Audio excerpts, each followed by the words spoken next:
Magandang umaga, tanghali, hapon, gabi sa zodiac sign na Aries. Yan ha. Okay. With the fire elements, Lola Baby po nagpapakilala ha. Yan. So bibigyan ko kayo ng reading simula po ito ng ngayon, Tuesday, 18 ngayon. Okay? So simula po ito bukas 19 to August 26. Yan ha. So tingnan po natin ang energy. Yan ha. Saan po tayo dadali ng energy nyo? Saang areas sa buhay ninyo? Yan ha. So, ako lang magpapasalamat ha kay Madam Vivian Garcia. Okay? Ngayon ko ito napansin. Yan ha. Noong nagbigay ako ng rating sa Aries, Leo, Sagittarius, 'di ba? Yan. Nag-donate po siya ng 69 Canadian dollars Canadian dollars kung hindi ako magkamali ha. Yan, CA capital C, capital A. Yan, Canadian dollars 69.99. Kaya almost 70 Canadian dollars. Salamat po ng marami ha. Shout out po kay Madam Vivian Garcia 4478. Yan ha. God bless you po. Nag-donate yan. Parang natuwa siya doon sa reading ko. So, nag-donate siya. Salamat po, Madam Vivian, ha? Okay. Vivian Garcia. So, simulan na po natin, ha? Tingnan natin saan itong area sa buhay ninyo. Yan, ha? So, narito ang tinatawag na the King of Wands, di ba? It's like tutok, nakatutok kayo, 'di ba? Yan. Halimbawa, nakatutok ka sa iyong career, 'di ba? Nakatutok ka sa family life, 'di ba? Nakatutok ka sa paggawa ng pera, 'di ba? Yan it's about your tinatawag na commitments. Yan ha. Oo, yan, 'di ba? It's like nakaupo ka. O gawin mo yan ng maayos, 'di ba? Yan.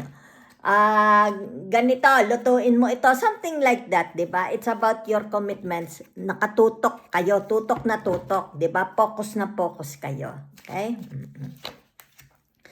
So ngayon narito ang tinatawag na the Three of Swords, 'di ba? So ibig sabihin nito, lingid. It's like lingid. Maaring sabihin na nating masyado kang tutok, di ba? Yan. Pero hindi mo alam, merong tinatawag na hindi na nagkakaayos. It's like sa talikuran mo, di ba? Yan. Sa talikuran mo, may mga nangyayari na, okay? Kasi ito'y the Three of Swords. So, ibig sabihin nito, sa sobrang tutok mo, okay, halimbawa sa karir mo, o kung ano man yan, di ba? It's about your leadership, di ba? Maaring sa karir, yan, sa trabaho mo, meron na palang nangyayari, di ba? Halimbawa sa loob ng bahay, sa loob ng na it's like tinatawag lingid sa iyong kaalaman, meron nang nangyayaring himutok, di ba? Sama ng loob, maaring away, di ba? Yan, maaring sabihin na natin mga kapatid mo ito, di ba? O mga kung sino ito, 'di ba? Ito'y kasi himutok ng tao, 'di ba? Na hindi mo alam. May mga nangyayaring himutok, 'di ba? Kasi nga masyado kayong tutok. Okay, yan. May mga nangyayari na pala. Yan. So ibig sabihin nito, yung tinatawag kaya narito ang the magician, 'di ba? Ano ito? Ano itong tinatawag na himutok na ito? May kinalaman ba ito sa pamemera? May kinalaman ba ito sa career, sa trabaho?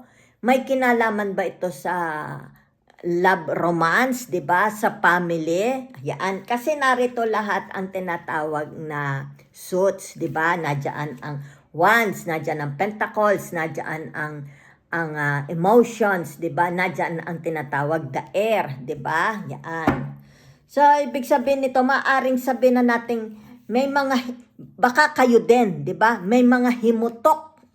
may mga himutok kayo, pero kumbaga dito'y tinatawag na hindi mo na lang ito binibigyan ng pansin. 'Di ba? Yan. Halimbawa, meron kang himutok dahil may nararamdaman ka, 'di ba? Yan, sabihin na natin, nararamdaman kong masakit ang likod ko. May himutok kasi sumunod, okay? Sumunod dito sa tinatawag na the King of Wands, 'di ba? So, ito yung tinatawag, ay, masakit ang mga buto ko, pero kailangan ko magtrabaho, di ba?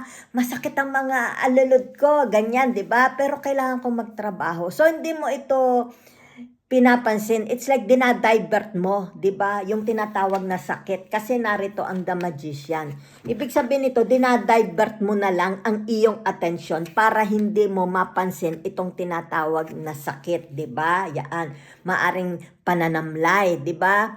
O maaring sabihin na nating naghihimutok ka, 'di ba? Kasi sabihin na nating hindi kayo magkaintindihan ng mga kasama mo sa trabaho, naghihimutok ka kasi hindi kayo magkaintindihan ng mga kapatid mo, 'di ba? Naghihimutok ka, 'di ba? So maaring ito'y himutok mo, 'di ba? Himutok mo na ayaw mo na lang pansinin, sinasarili mo na lang kasi narito ang The Magician, 'di ba? Or maaring ito'y himutok ng iba. Okay, halimbawa sabihin natin himutok ng asawa mo, himutok ng mga anak mo, himutok ng mga kasama mo sa trabaho, 'di ba? Kumbaga dito ay ayaw mong pansinin, 'di ba? It's like tinatawag na narito ang The Magician, 'di ba? It's like tinatawag outpouring, 'di ba? Sinasabi nila, yan. Maaring himutok sa trabaho niya, 'di ba? Maaring hindi siya masaya, 'di ba? So kaya dito nakatalikod ang tinatawag na The King of Wands. Yan, 'di ba? Kumbaga gumagawa na lang siya kahit may himutok, 'di ba? Yan. Para lang ma-divert, hindi niya mapansin. Yan, okay? So ano pa? Yan ha. So, naririto ang tinatawag na, it's like, you're very, very busy. Okay? Yan. Sa tinatawag communication. Di ba? Yan. Kung kaya nakikita dito, okay, yung tinatawag na, it's like komportable, di ba? Yan. Kung sino itong mga kausap ninyo, kasi narito ang tinatawag the hangman, di ba? Kumbaga dito yung tinatawag na komportable, walang higitan, walang kaaway, 'di ba? Yan, kumbaga dito yung tinatawag na yung communication mo at sa iba, okay? Especially sabihin na nating around the world dahil hawak mo ang tinatawag mundo, 'di ba? It's like may kausap ka sa abroad, may kausap ka sa Amerika, may kausap ka sa Pilipinas, 'di ba? Nakikita dito, wala namang problema, 'di ba? It's like yung tinatawag smooth sailing ng usapan. Yan ha. Kung kaya dito, ibig sabihin nito, yung tinatawag, yung relasyon mo, okay, sa kanila is walang problema. Ayos lang. Very, very smooth. Diba? Yan. Ibig sabihin, sa ngayon. Diba? It's like, sa ngayon. Yan ha. Yan. Ibig sabihin nito, kaya ito'y the hangman. Diba? Sa ngayon lang. At for the moment. Yan. Yung inyong tinatawag na usapan. Diba? Yan. So, tingnan natin ha. It's like dito pinakikita, 'di ba? Your communication towards others, 'di ba? Kinagigiliwan, 'di ba? It's like madali kayong kausap, madali silang kausap, nagkakaintindihan, 'di ba? Kaya nga narito ang the hangman. Ibig sabihin nito, wala kang sakit ng ulo, wala kang tinatawag na for the moment, wala kang problema, 'di ba? Yan. So ibig sabihin nito for the moment, okay? Yan, pangsamantala. So,